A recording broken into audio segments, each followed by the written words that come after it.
जिला सेवा प्रमुख आरएसएस सिरसा।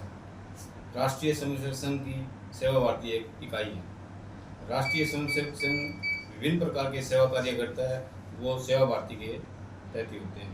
राष्ट्रीय स्वयंसेवक संघ सिर्फ अब इनको प्लेटफार्म बना कर तैयार करता है। जब तक कोई पैसा नहीं लगता तब तक सेवा कार्य संघ करता है।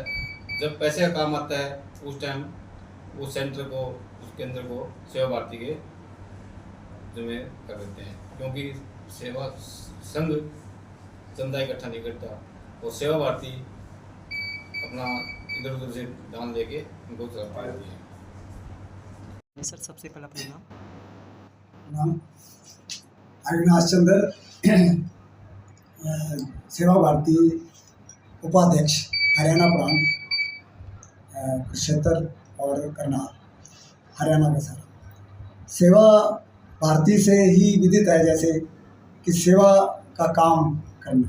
सेवा करना वैसे तो मानव के अपने स्वभाव में ही होता है, लेकिन सेवा भारती इसको अपने अगर सारे देश भर में देखा जाए तो 1,60,000 के करीब प्रकल्प चला रही है। प्रकल्प मीन्स हमारे इसके प्रोजेक्ट चल रहे हैं और हरियाणा में 442 के करीब इसके प्रोजेक्ट चल रहे हैं। सेवा भारती हमारे 4 स्तंभ पे खड़ी है, जिसमें शिक्षा, स्वास्थ्य, स्वावलंबन और सामाजिक। शिक्षा में हम बाल संस्कार केंद्र चलाते हैं और स्वास्थ्य में हम डिस्पेंसरी वगैरह फिजियोथेरेपी चलाते हैं, और सामाजिक में अपने गीत वगैरह हो या धर्म के लिए आरती वगैरह हो, ऐसे ही कथा कीर्तन चलता है। और स्वावलंबन में सिलाई केंद्र, हमारे सिलाई केंद्र चलते हैं और इसमें कंप्यूटर सेंटर भी चलते हैं। इस तरह हम सारे देश भर में और अपने समय समय पे जैसे भी परिस्थिति होती है, जैसे कोरोना काल में सेवा भारती ने मास्क बनाने का काम किया, दवाई बांटने का काम किया, रोटी बांटने का काम किया।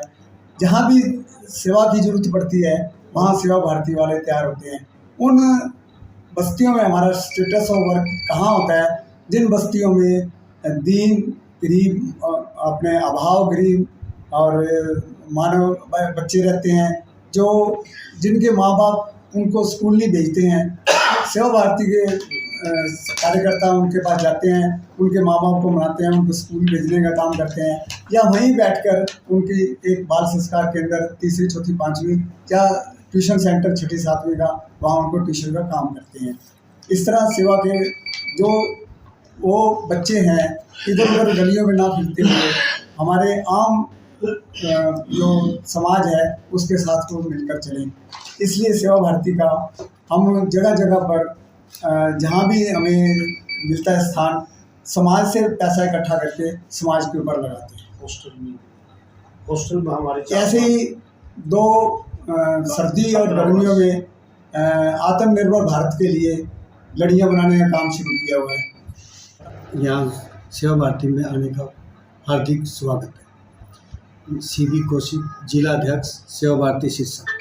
सेवा भारती सिरसा में 1989 से कार्य चल रहा है। सेवा भारती का उद्देश्य है सर्वे भवन्तु सुखिनः, सर्वे सन्तु निर्मल, सर्वे भद्राणि पश्यन्तु मा कश्चित् दुःखं भाग् श्वेत।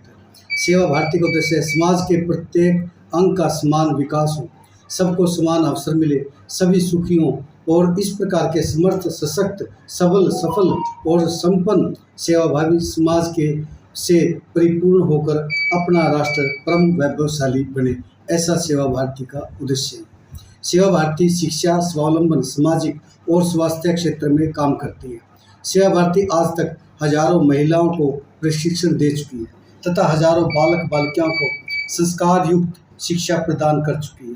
जिला सिरसा में इस समय 30 सेवा केंद्र चल रहे हैं, जिसमें करीब 600 विद्यार्थी लाभ उठा रहे हैं। इसमें सिरसा में इस समय 14 सेवा केंद्र चल रहे हैं, जैसे कि ठेड़ मोहल्ला, मेला ग्राउंड, चंडीगढ़ मोहल्ला, सेक्टर 19 फ्लैट और गौशाला मोहल्ला सम्मिलित है। लगभग पूरे जिले में 70 कार्यकर्ता हमारे पूरी लगन, मेहनत, ईमानदारी से और निस्वार्थ भाव से सेवा कार्य में लगे हुए हैं। सेवा भारती का लक्ष्य 2025 तक प्रत्येक नगर, खंड और गांव-गांव तक सेवा कार्य केंद्र खोलने का लक्ष्य है। सेवा भारती कार्यालय में हमारे यहाँ एक फिजियोथेरेपी सेंटर भी है, जिसकी ओपीडी जो कि ओपीडी मात्र 40 रुपये इसमें ओपीडी सुविधा हम चार्ज करते हैं, ताकि आम जन को इस सुविधा का लाभ हो सके। सिलाई प्रशिक्षण कोर्स के बाद सेवा भारती 6 महीने बाद, कोर्स 6 महीने का होता है सिलाई का, उन बच्चों को परीक्षा लेते हैं और परीक्षा लेकर के उनको सर्टिफिकेट देते हैं। वो सर्टिफिकेट वो बच्चे अपने कोई घर में सिलाई केंद्र खोले हैं सरकार से, ये पूरी तरह से जो रजिस्टर्ड होता है और इसमें लोन वगैरह लेकर के अपना कार्य भी कर सकते हैं। ये सेवा भारती का काम है।